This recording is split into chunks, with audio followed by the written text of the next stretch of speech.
Kung merong naging isang problema, ang pag-usapan na yun lang, huwag nang umungkat na iba pang bagay, huwag nang halukayan na ibang bagay, huwag dagdagan, huwag palalain. At dapat ang mga tao, pag nagsimulang magsabi ng masakit o nakapanakit ng kalooban, lalo ng katawan ng kapwa, dapat ay isipin agad, ceasefire. Lalo kung ang iyong katalo ay asawa, anak, magulang, kapatid, kasambahay, kaibigan, kapatid sa pananampalataya, dapat ceasefire agad.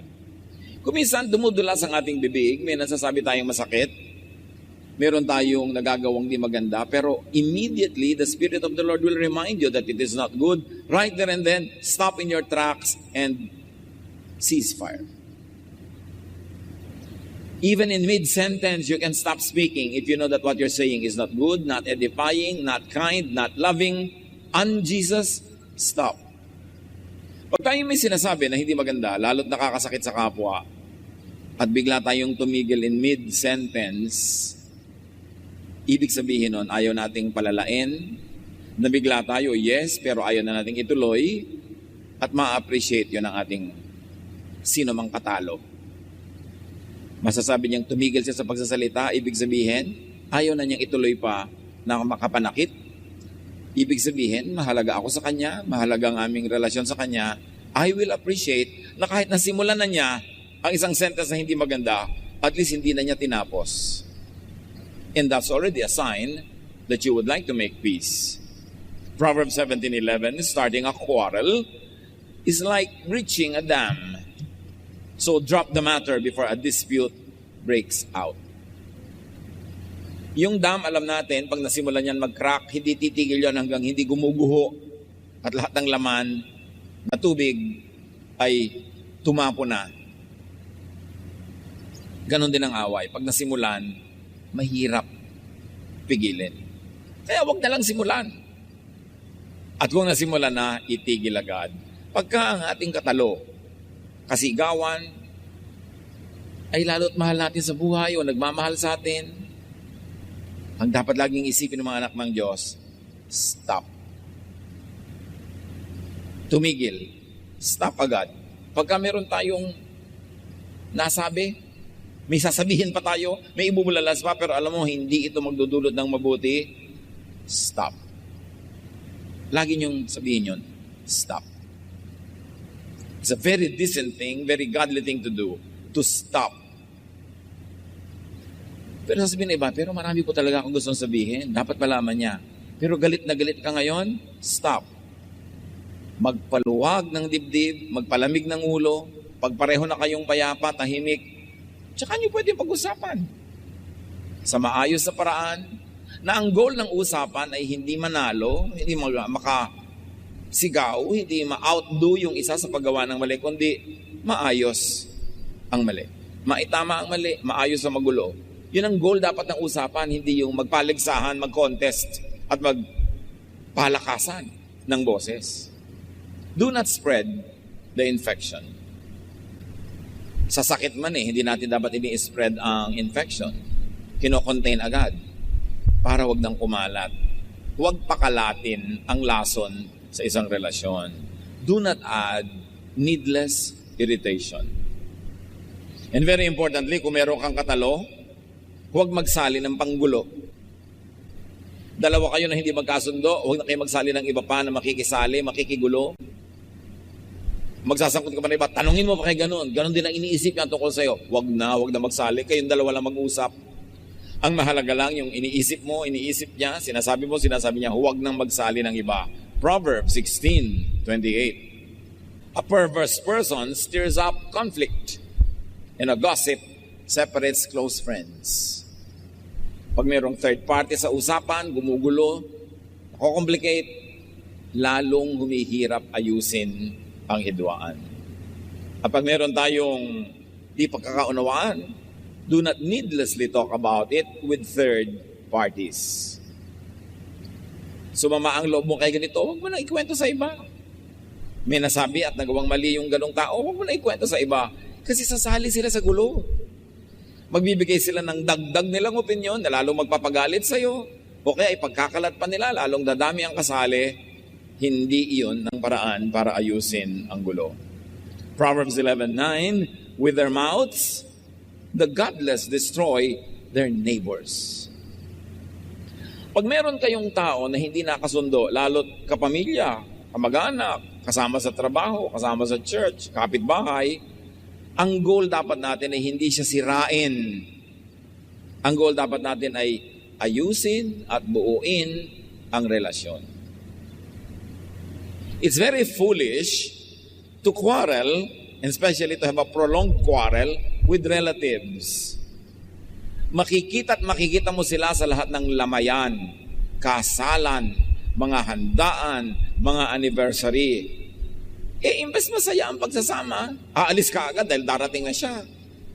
O aalis ka agad dahil dumating na siya. O hindi ka pupunta dahil baka siya pumunta. Pinapaliit natin ang ating mundo pag tayo may kagalit. Kaya napakalaking kahangalan na makipag-away sa kamag-anak. Dahil alam naman natin, hindi naman naiiwasan ang kamag-anak sa buhay nating ito. Huwag na lang. It's not worth it. And whoever wins an argument usually loses a friend. Pag nanalo ka sa pagsigaw, sa pangangatwiran, nanalo ka sa pagduro-duro ng kapwa, yun lang moment na yun mukha kang panalo. Pero all your life, you're a loser because you lose a friend. You lose a relative, and that is a great loss. Pag meron tayong pinag-awayan, do not dig the past.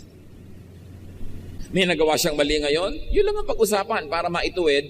Huwag nang ungkatin ang mga nagawa niyang mali last year, 10 years ago, 30 years ago. Tapos na yun.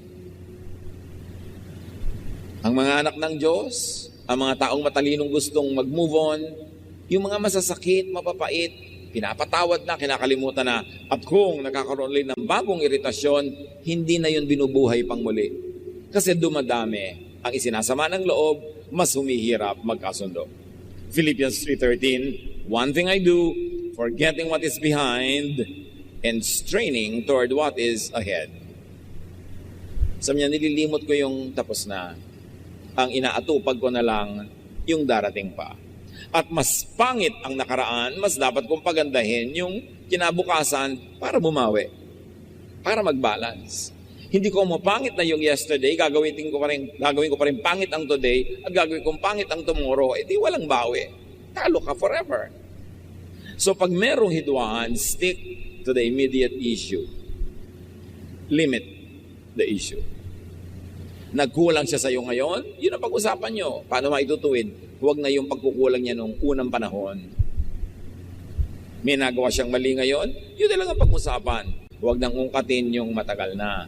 And no matter what happens, you have a disagreement, you have a valid complaint, you were hurt, you were wrong, you want justice, do so. Seek justice, but do not say hurtful words. Kahit ka kasi naapi, ikaw ang tama, siya ang mali. Pero oras na nagsalita ka na masasakit, mali ka na rin. Pareho na lang kayong mali. Ang ipinagkaiba lang, nauna siya.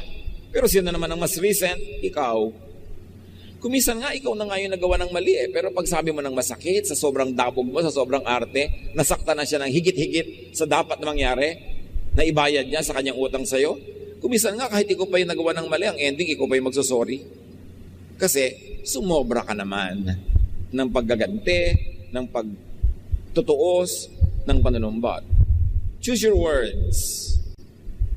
At pagka merong kaaway, lalo emotional, heated argument, speech may be silver, but in that time, silence is gold.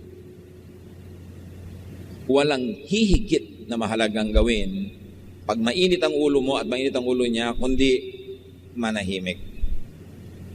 Hindi ka naman mananahimik forever kung gusto mong ayusin, pag-usapan, pero hindi sa oras na mainit ang ulo mo, mainit ang ulo niya, o sabay kayong mainit ang ulo, walang mangyayari. Kahit nasaktan ka, pag nanakit ka na rin, mamaya hindi na siya sorry. Siya na yung feeling sorry for herself or himself. Therefore, you lose the high moral ground. Proverbs 12:18, the words of the reckless pierce like swords, but the tongue of the wise brings healing. Hindi kailanman nakatulong sa isang argumento ang pagdadagdag ng masasakit na salita. Kasi sa halip na makinig sa'yo, yung tao, nagiging defensive o lalong magiging offensive, you will go nowhere. Freeze the matter if or while there is nothing good or better to do. Nasaktan ka, may ginawa siyang mali, pero hindi mo alam kung anong gagawin, hindi mo alam kung anong sasabihin, di dapat wala kang gawin, wala kang sabihin, kasi malamang, lalo't mainit ang ulo mo o nasaktan ang iyong loob, ang gagawin mo mali.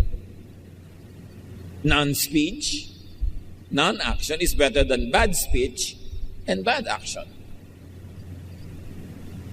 Basta hindi alam ang gagawin, di wala kang dapat gawin. Hanggang malaman mo kung anong dapat gawin. Parang hindi mo alam kung saan pupunta, tapos drive ka ng drive. Sayang ang gasolina. Tapos yung nalaman mong mali ang pinuntahan mo, aatras ka pa, babalik ka pa, sayang. Huwag ka mo nang gumalaw. Maghintay ka. Be still and know that I am God, sabi ng Panginoon. And when a relationship is stressed or damaged, do not needlessly or impulsively cut communication lines. Iwasan natin yung sobrang bugso ng damdamin na pag bigla tayong nagalit, pagbabagsakan agad natin ang telepono. Babalibag natin yung pinto sa pagsasara. O bigla kang unfriend o block. Huwag gawin yan. At lalong-lalo, huwag magpalayas. Lumayas ka. Galit na galit ka kasi, lumayas ka. Lumayas nga. Tapos bukas, namimiss mo na, hindi mo nang malaman kung paano pababalikin. Ang mabuti pa, kung talagang hindi mo matiis, ikaw ang lumayas, ikaw ang tumalikod, ikaw ang umalis, kasi pag gusto mo bumalik, ikaw ang may pasya, di bumalik ka. Pero yung pinalayas mo, paano yun babalik? Kung hindi siya kusang babalik. Do not weaken yourself by being too emotional at masyadong madrama. Ang nananalo sa ganitong mga bagay yung mapasensya. Yung marunong maghintay at magtiis sa mandali. Proverbs 19:11, a person's wisdom yields patience. It is to one's glory to overlook an offense. Parang normal na magalit kung dapat magalit, pero dapat ka nang nagalit, hindi ka nagalit, that is to your glory. And very especially to God's glory. At kailangan, huwag ka magsasara. Nagalit ka doon sa boyfriend mo, tinapon mo na agad ang engagement ring sa kanal. Tapos bukas, kinakapa-kapa mo yung buong kanal, kakahanap ko ng engagement ring na napunta sa kanal.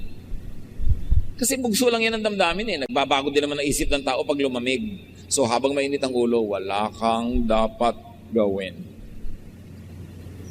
Huwag ka muna magpilas-pilas ng litrato. Huwag ka muna mag-delete-delete ng mga kung ano-ano sa yung photo album dahil baka mamaya hanap ka ng hanap kung paano mo ibabalik. Huwag kang gumawa ng anuman pag galit na galit ka.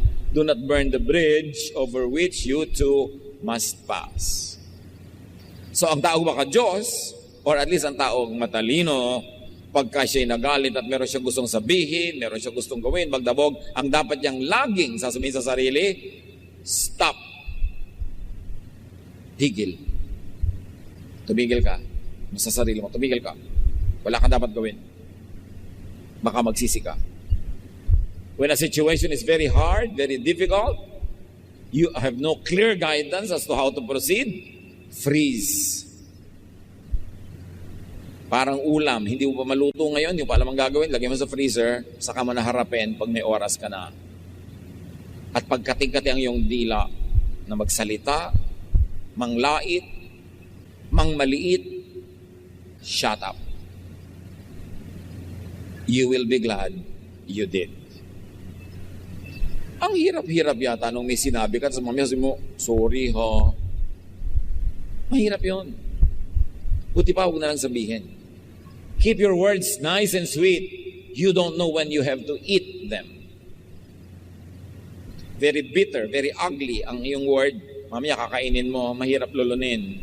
Buti pa, manahimik. And when you stop, you freeze, you shut up, you are telling the other person that that person or your relationship with that person is more important to you than your terrible feelings right now. That you're able to shut up, to freeze, and to stop. Dahil mas mahalaga sa'yo yung tao na kaharap mo o yung relasyon yung dalawa. Magpalamig ng ulo. Ang taong mainit ang ulo ay nababaliw kahit sumandali. Yung tinatawag nilang temporary madness. At sa temporary madness na yan, ang tao ay nakakapatay, nakakasakit ng damdamin, nakakapanira ng relasyon na kumisan buong buhay pinagbabayaran. Huwag magpadala sa silakbo ng damdamin. And when the communication is bad, when the relationship is bad, and this person is important to you, improve the dynamics. Improve the communication, improve the interaction. Pag nag-uusap na kayo tapos hindi na maganda ang takbo, answer and speak gently. Ang tunay na panalo ay yung natatanggal mo ang galit ng iyong kaharap dahil mahinahon ka. Pero kung dahil sa silakbo ng iyong damdamin ay lalo mo siyang nagalit, talo ka. Because when you anger people, you empower them.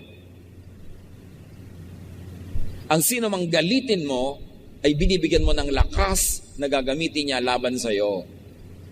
So ang tunay na panalo ay yung galit na pahupa mo loob, panalo ka. Pero yung galit, mas nagalit sa iyo, talo ka doon. Because yung galit niya sa iyo, gagamitin niya against you. Proverbs 15:1, a kind answer soothes angry feelings, but harsh words stir them up.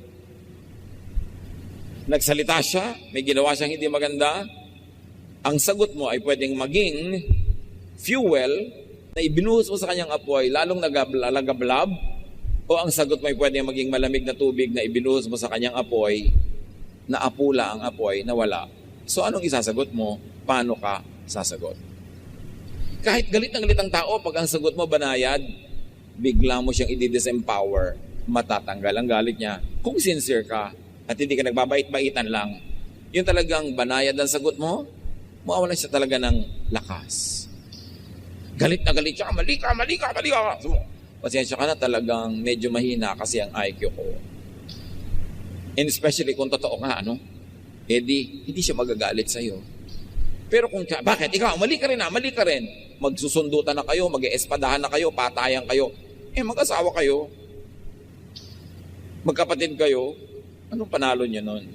Talo kayo pareho. Pag merong kahidwaan, keep your doors open.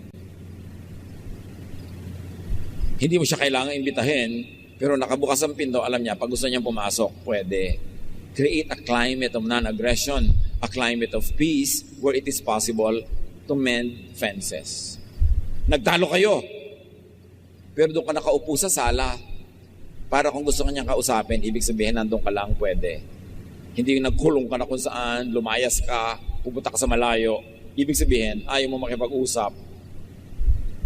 Lalo mag-asawa kayo, uuwi ka rin naman after 2 days Ipagpalagay ng naka 2 weeks ka, uuwi ka rin At lalo kung hindi ka sinundo, gagapang-gapang ka ngayon pa uwi, uuwi ka rin naman, huwag ka na maglayas.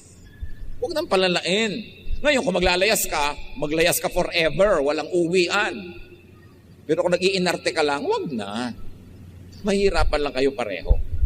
Maybe a little distance para lang yung sama ng loob mo huwag mo maibuntod sa kanya. Pwedeng mag-distance ng konti, pero maglalayas-layas ka pa, magbabalot-balot ka pa. Meron nga mga asawa dyan, nakakalimang layas na nakakalimang balik na rin. Hindi na effective.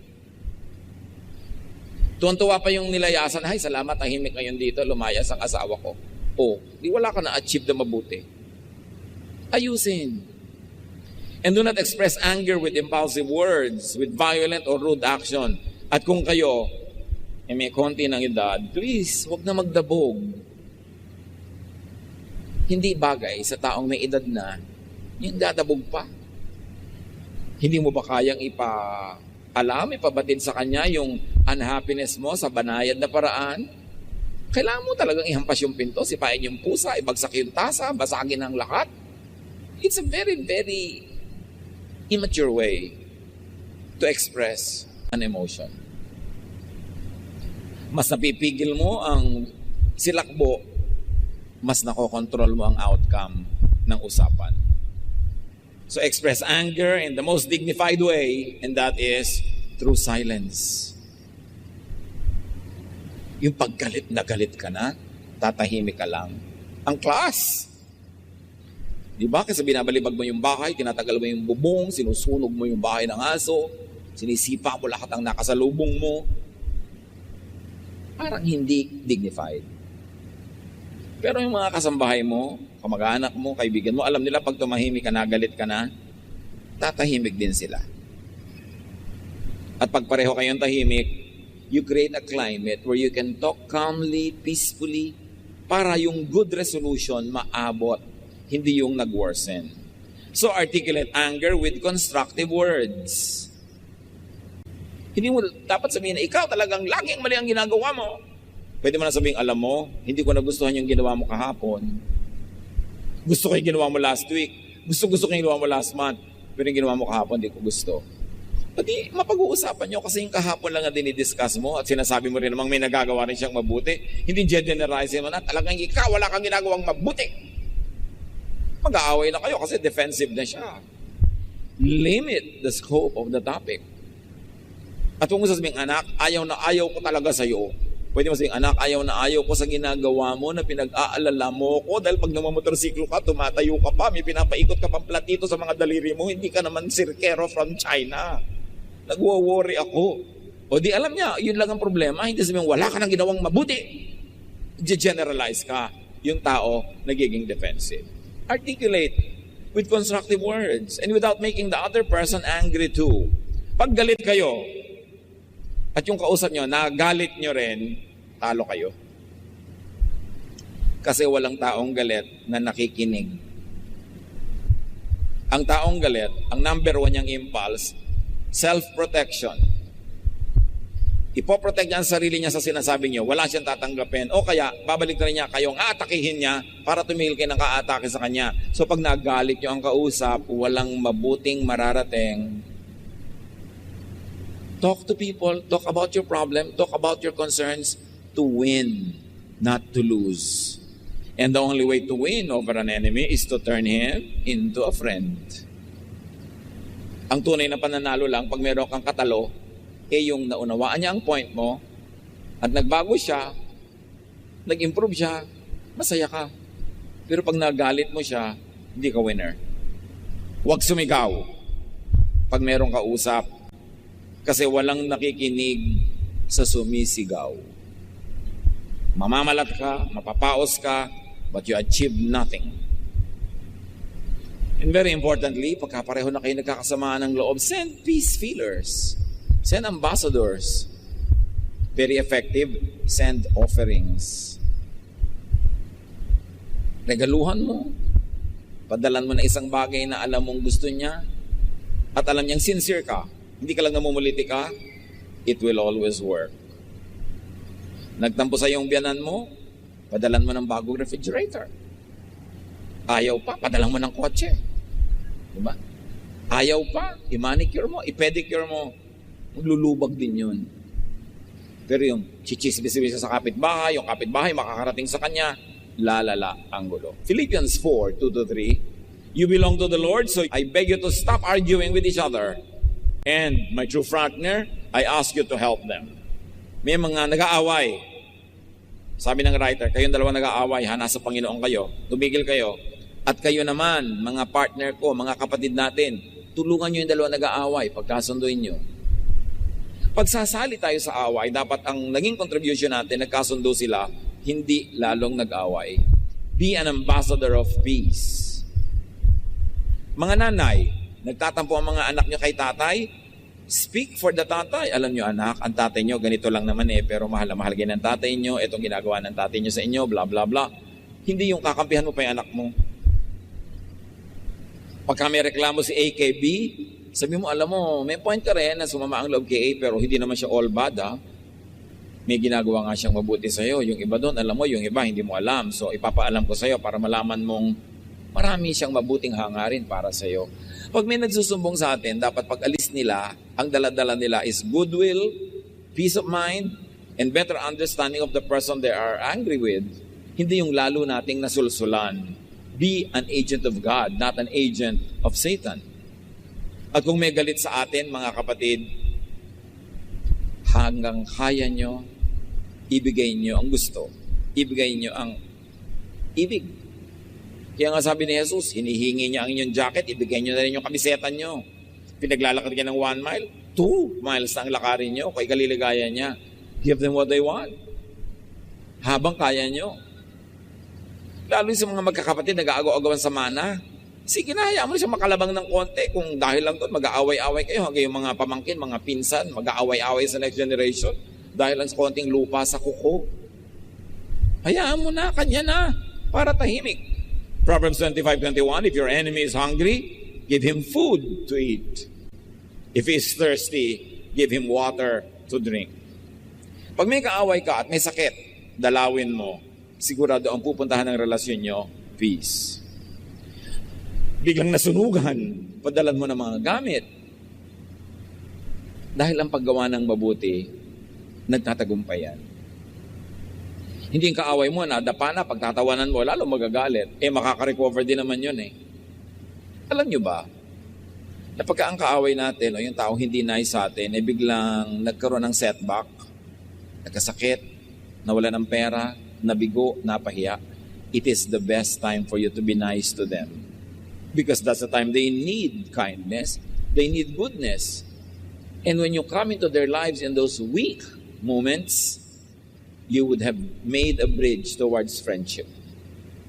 Huwag niyong ipagbubunyi ang kabiguan at kasakitan ng iba.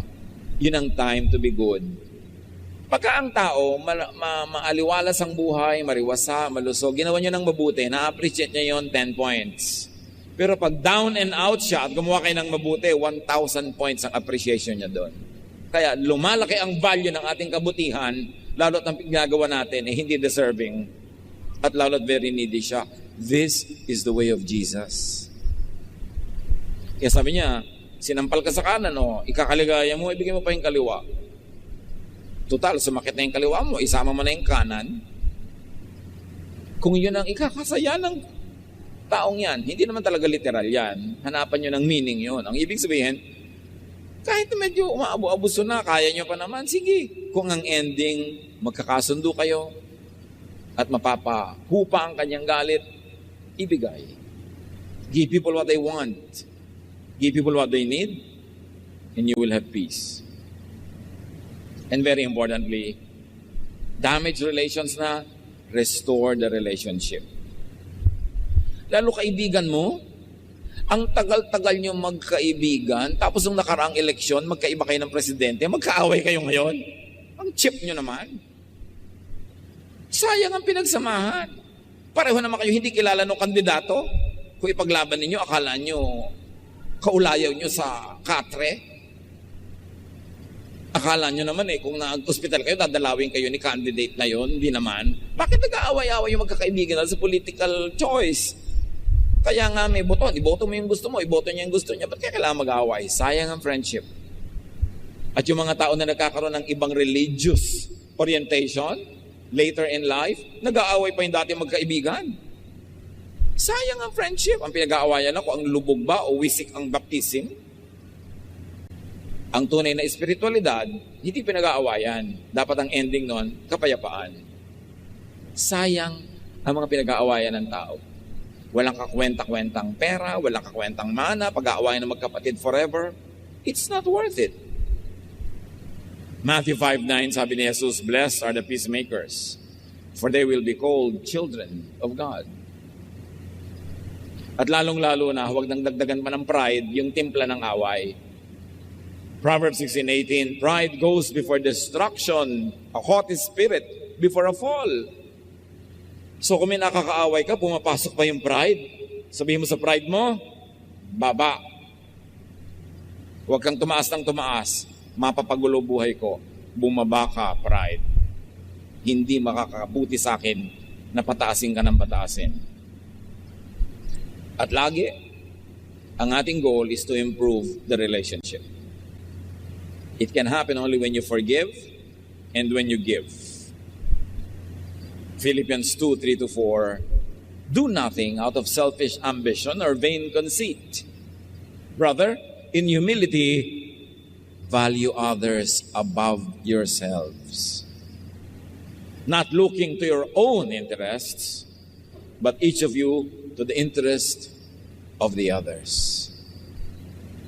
Pag ang patakaran mo unahin siya, pagbigyan siya, pahalagahan siya, hindi kayo mag-aaway. Yung kabaligtaran nun ang nagpapaaway, yung unahin ako, pagbigyan ako, mas mahalaga ako, yun ang nagiging away. Luke 6:27 to 28, sabi ni Jesus, love your enemies. Do good to those who hate you. Bless those who curse you. Pray for those who mistreat you. Yan ang Jesus way. And that is the only way that will lead to peace. Life is better with friendships, with good relations. Mabubuhay ka na rin lang, magkaroon ka ng kaibigan kaysa kaaway. At yung kaibigan na, huwag nang gawing kaaway pa. Ecclesiastes 4:9 to 12, you are better off to have a friend than to be all alone, because then you will get more enjoyment out of what you earn. Yun daw ating mga kinikita, mas enjoyable kung sineshare natin with people. Marami kang pera, wala siyang pera, di ilibre mo para magkasama kayo. Kesa may pera ka, nag-iisa ka naman, paliligayahin ka ba nung nakasalansa na pera? Yung perang nasa loob ng wallet, hindi nakakapagpaligaya. Ang pagpapasarap, pag lumalabas niya sa wallet dahil ginagastos mo, yun ang masarap. So kumita ka na marami, para marami ka rin may pamigay, para masaya. Napakasarap ipakisama ang pera. Yung magpapakain ka, maluwag ang yung loob. Ang ganda ng samahan kesa kuriputan kayo, lamangan. Hindi maganda yung climate. If you fall, your friend can help you up. But if you fall without having a friend nearby, you are really in trouble. Mahalaga talaga meron kang kaibigan. At dapat yung magkakapatid, magkakaibigan yan, hindi magkakagalit. Galing kayo sa isang bahay bata, tapos kayo pa yung magkakagalit. Pare-pareho kayo ng nilakihan, mga naranasan. Kayo ang candidate to become best friends. Pero bakit ganon? Minsan, yung magkakapatid ang worst enemies. Lalo kung nakikialam ang kani-kanya mga asawa. Nagkakagulo ang magkakapatid. Dapat huwag kayong papabulag. Kayo yung magkakapatid. Dapat ang samahan ninyo, pilitin nyo ipaglaban, maging maayos. Kasi at the end of the day, kayo rin talaga magdadamayan . So, mahalaga na meron tayong mga kaibigan. Pride lang, ibaba mo na para magkasundo kayo. Konting pagtitiisan mo na kaysa masayang ang friendship. If you sleep alone, you won't have anyone to keep you warm on a cold night, especially in the context of Israel sa winter nights. Someone might be able to beat up one of you, but not both of you. As the saying goes, a rope made of 3 strands of cord is hard to break. Sabi siguro kung nag-iisa ka, baka mabugbog ka, pero kung dalawa kayo, mahirap yun. May katulong ka . Ang isang hibla ng sinulit, pag nag-iisa, madaling malagot. Pero kung 3 yan at tinirintas mo, tumitibay, nagiging lubid. So life is always stronger when there are people who are there with us, for us. And they will be there with us and for us only if we are also there for them and with them. Proverbs 18:24, some friends don't help, but a true friend is closer than your own family. Friends could be your greatest wealth. Mahalaga, huwag makipag-away. Keep old friends, don't lose them. You cannot make old friends. You can make new friends, but old friends you cannot because it takes time to make it. So yung old friends nyo, huwag yun ang alisin. Revive friendships. Mga kababata mo noon, kaibigan mo nung high school, nung college, ang dami nyo pinagsamahan, nung out of school youth ka, kung yun ang iyong karanasan, get in touch with them again. They are people who shared your life. Mahalaga silang blessing. Romans 12:18, if it is possible, as far as it depends on you, live at peace with everyone. Huwag na mahilig sumali sa mga gulo, mga intriga, mga chismis kasi dadami lang kaaway mo. Be a person of peace and friendship. And if you cannot make people your friends, at least don't make them your enemies. Be wise. How do you make friends with people that are difficult to be with? How do you make peace with people who are quarrelsome? Well, understand people more deeply to be able to accommodate them. Pag inunawa natin ang tao, saan ba siya nang gagaling? Anong pinanggalingan niya? Anong karanasan niya? Anong makabiguan niya? Anong makapaitan niya sa buhay? Mas maunawaan natin ba sila ba? At ang pag-unawa sa kapwa ang simula na pagtanggap sa kanila. At kung maaari pa, simula yan ng pagmamalasakit natin at pagmamahal sa kanila. Empathize with people. Forgive people. Nagawa na yung mali. Ang natira na lang sa'yo, forgive. Para ma-restore yung relationship. Pag hindi ka nag-forgive, hindi mo re-restore. Sayang ang pinagsamahan. Like and love people. Accept. Tolerate them at least. It is important. Magkakaiba tayo ng opinion, magkakaiba tayo ng political opinions, minsan magkakaiba ng religious doctrine, magkakaiba ng style ng magsaing, magkakaiba ng style ng mag-ayos sa bahay, but it doesn't mean that we should enemies. Agree to disagree with one another.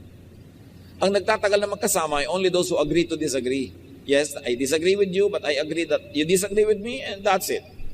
Hindi kita kailangan laging i-convert.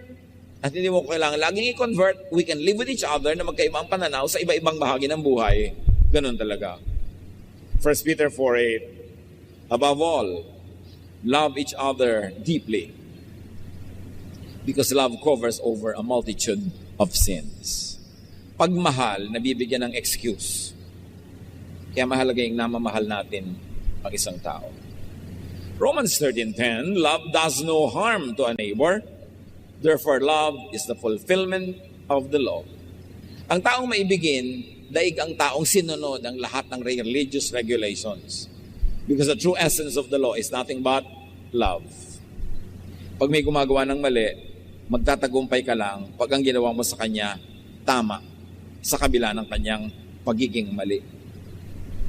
Ang tunay na tagumpay sa taong masama, ay yung gawan mo siya ng mabuti. Dahil ang reaction lang niya ay, number one, gumawa pa rin ng masama, pero nanalo ka pa rin kasi ginawa mo mabuti eh. Hindi ka nadamay, hindi ka naging tulad niya. Or, tumigil siya ng paggawa ng masama dahil mabuti ang ginawa mo, di panalo ka nun. Or, sinuklian ka pa niya ng mabuti dahil mabuti ka, panalo ka. Ano man ang mangyari, basta mabuti ang ginawa mo, panalo ka. Romans 12:21, do not be overcome by evil, but overcome evil with good. Ang tunay na wagi, yung ang pagbabalik niya sa masamang ginawa, mabuti. Ginawan mo ako ng masama, gagawa kita ng mabuti. Kasi yun ang panalo kay Jesus. Ang sama-sama mo, lalo kung gagawing mabuti ang pakikitungo ko sa iyo. Kasi kahit hindi ka maging mabuti sa akin, yun ang tamang gawin. At least hindi ko ginawa ang mali, panalo ako. Paano ko sa paggawa ko siya ng mabuti, tumigil ka ng paggawa ng masama, di masanalo ako.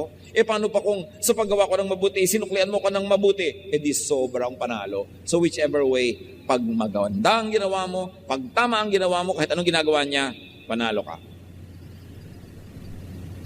Ang nagsasalita, ang gumagawa ng masama, ay talo, talunan. Bakit? Kasi ang naghari sa kanya kasamaan, talo siya. Pero pag ang naghari sa iyo si Jesus, mabuti ang ginawa mo, kahit sa tingin ng iba ay naagrabyado ka, natalo ka, na-out-talk ka, na-out-shout ka, panalo ka sa tingin ng Diyos. At yun ang mahalaga. Broken relationships are hard to live with. Mga kapatid, sa sandaling ito, napag-isip-isip nyo na ba? Sinong mga kapatid ko ang kagalit ko? Sino ang mahal ko sa buhay na kagalit ko? Kagalit ko ba ang asawa ko? Kagalit ko ba ang pinsan ko, ang neighbor ko, yung office mate ko? Sino kagalit nyo? Masarap bang may kagalit? Hindi naman. Mahirap makipagkasundo. Hard work yun eh. Pero mas mahirap hindi makipagkasundo. It is harder to keep war rather than to make peace.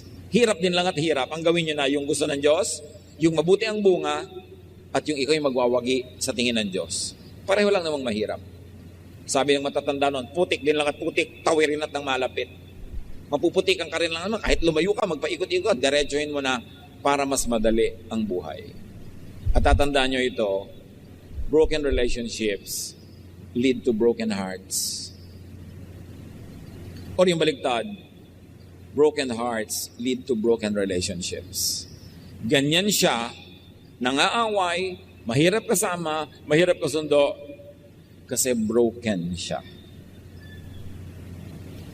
Bakit halimbawa yung asawa mo, nagnang-nag sa'yo, pinagtaksilan mo pala broken siya. Kaya siya ganyan. Kung hindi mo ginawa ng ganun, magiging ganyan yan. So, magtiyaga ka kasi ikaw may gawa. Meron ko kuminsan na anak na pinalaki mo sa sobrang sungit, hindi mo na iparamdaman yung pagmamahal, lagi mong pinaparusahan, tapos ganyan, rebellious siya, matikas ang ulo niya.